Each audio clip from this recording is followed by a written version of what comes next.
This is going to be another quick episode of Modern Voices because we're having a discussion about something and I want to record it because I may post it. What we were discussing, just to kind of catch everybody up, is the fact that America has a two-party system. And yes, the Green Party technically exists, the Libertarian Party technically exists, but they are not large enough to have any real sway. And during the last election, I was talking to people, and it's like, Gary Johnson will be on the ballot. And it's like, yeah, but it's a wasted vote. Voting for Trump's a wasted vote, too, because he's going to win in Oklahoma. So if you vote for Gary Johnson, we could get a third party in Oklahoma as a real party. And just no one was like, well, why would we want to do that? We have two parties. Yes, we have two-party system. Is it really working? Are you not the same person that was complaining about our political system? And what we were discussing is what would it take to get a real, legitimate third or even fourth party, because we think more options is better. I personally, and I've had my representative come here and do a town hall and go, it's working. Reducing every question to yes or no works. He thinks that is the best solution. Well, there are some problems. Yes or no are not the only options. That's a sign that he's not a very smart man. Oh, he's a smart man. No, see, this is one of those things. No. He's committed. No. He's committed. No, whether or not he really believes that, I don't know. He is committed to the two-party system because right now everybody in power has power because of the two-party system. But it's maybe smart's not the right word for what I mean to say. But if you think that all answers should go to a yes or no answer or stuff like that, you have very limited thought. You're limiting your thinking, and that's not intelligent. Now, I'm not saying that the person's not intelligent. You're doing it to maintain the status quo so that you keep what you want. Well, and it's that best. They're also doing it because any complicated issue, if you boil it down because a complicated issue with multiple people, and you're talking thousands of people are weighing in on an issue, sometimes you do have to boil it down to simpler options. You got to take very complex problems and boil them down to, well, you think this way or this way, yes, no. So there is no middle ground. There is, and it does eliminate the middle ground. And that you don't need to, this is the math person in me. Simplifying problems doesn't make, you break problems up into parts, into pieces, and that's perfectly fine. But to two pieces all the time, every single time, no matter what? No. Sometimes you break a problem up into 5 parts because it takes 5 things to figure it out. I personally think people are smart enough to do that. The people in power don't. So all they ever present to people are 2 options.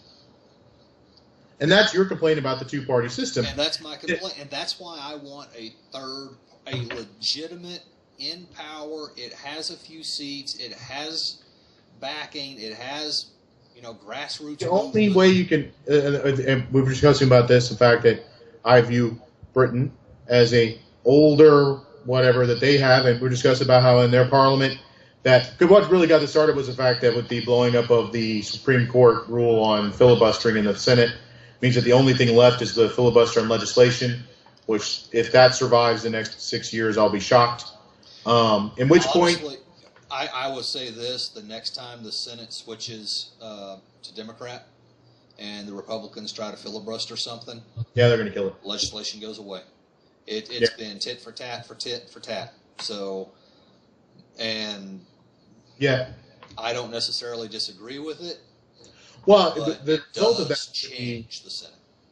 It changes it a lot to where basically then just having 51 people is all you need to make anything happen. So the party, if you're in the minority party, it's like what happens in the House. The minority party doesn't get anything done.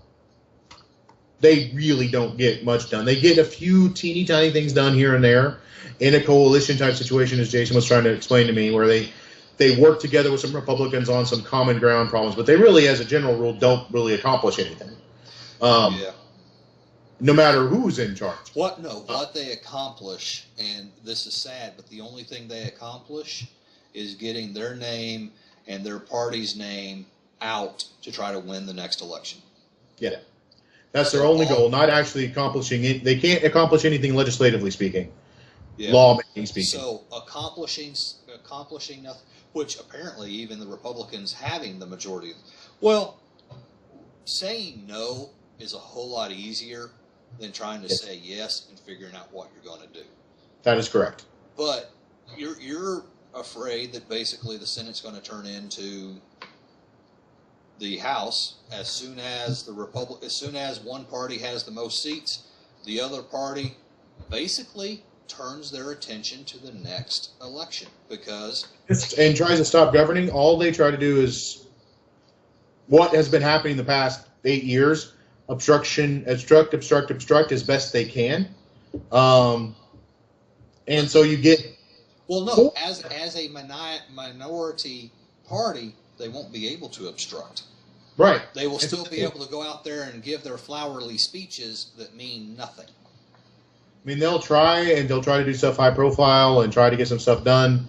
Nothing's going to happen, and it's going to be bad. I think what we're talking about, the situation about it, if that happens, hopefully, the country's response will be and possibly go towards what has happened in the Parliament of Britain, where you have two major parties, but neither of them have a majority.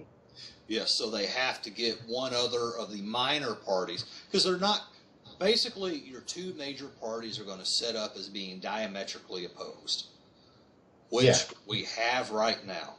But within, the other 20 members of the Senate, you're going to have 3 or 4 different minor parties who aren't diametrically opposed on certain issues they're going to agree with the major parties on certain issues, but they're not going to agree on other issues. So when the major party has to go to these small groups and to some extent the Freedom Caucus is creating this situation. They shouldn't be called Republicans anymore.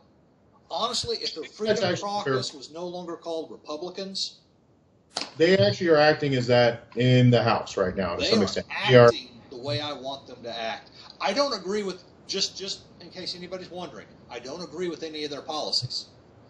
But I do agree with the way they're acting.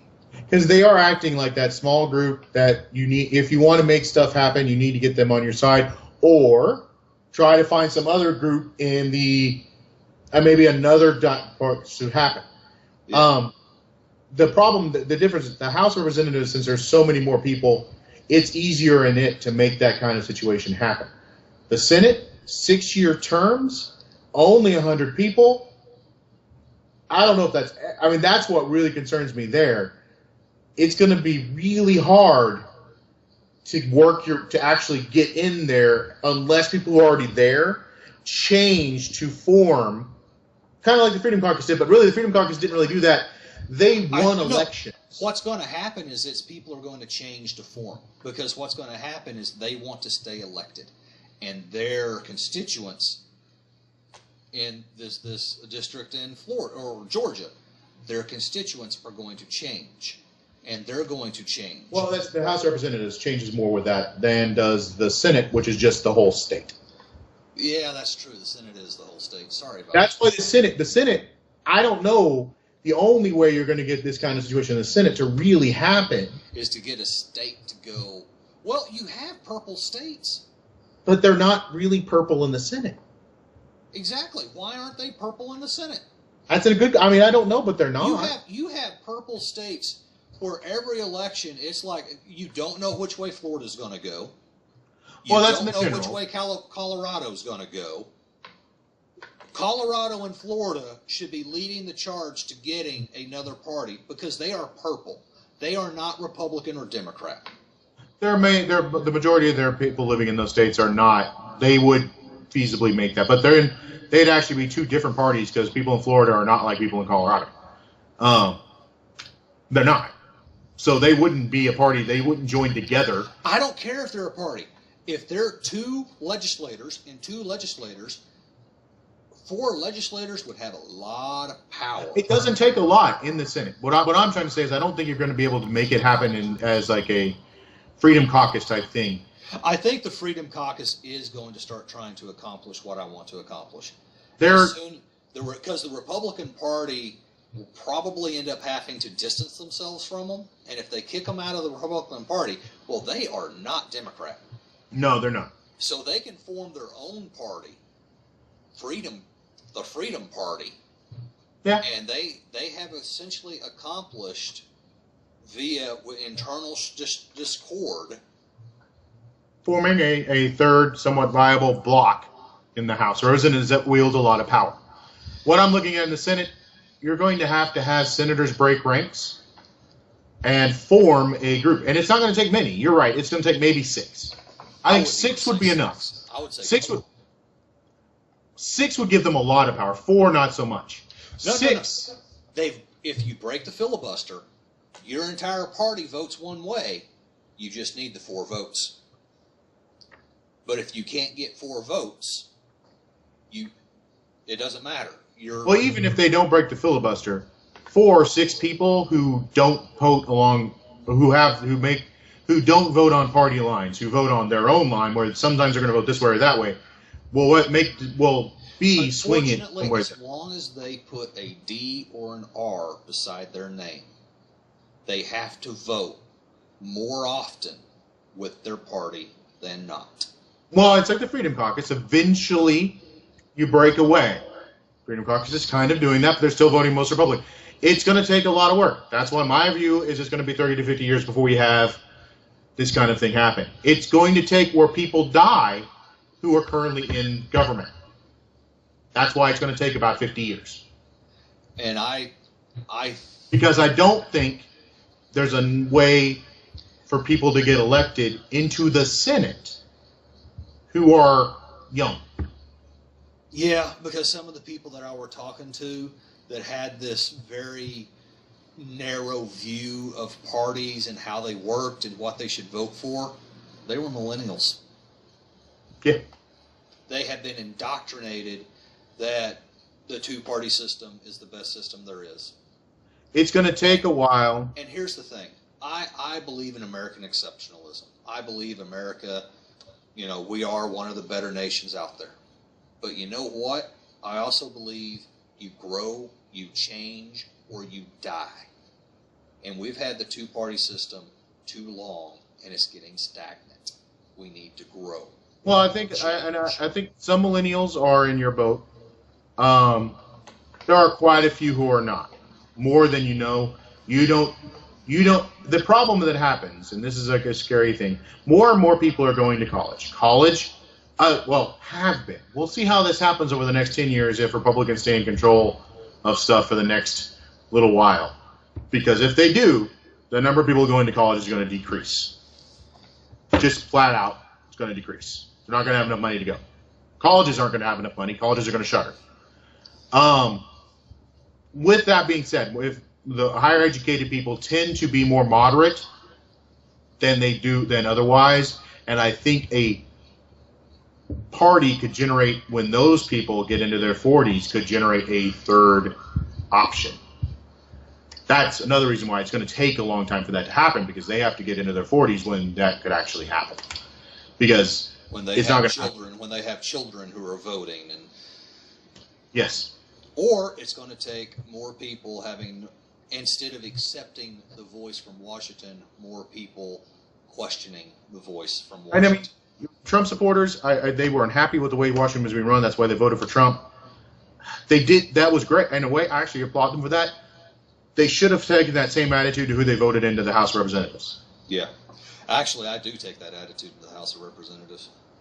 And people need to run, and maybe the next election will have that happen. We can hope, because that's where you may be able to elect people who are of a different style than the current establishment, and maybe they will generate a new separate identity from the Republicans or the Democrats. But I don't know. as you said, if many people are indoctrinated into one or the other, they're just going to try to change it. That is our hope. My hope and his hope is 50 years. My hope is it's sooner.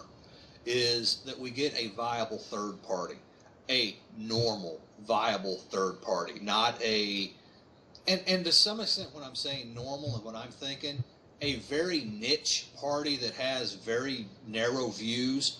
They're only concerned about the economy or they're only concerned about this. That might work, but long term, it doesn't quite maintain. They really do have to have an opinion on everything to be a party. Well, I got to sign off.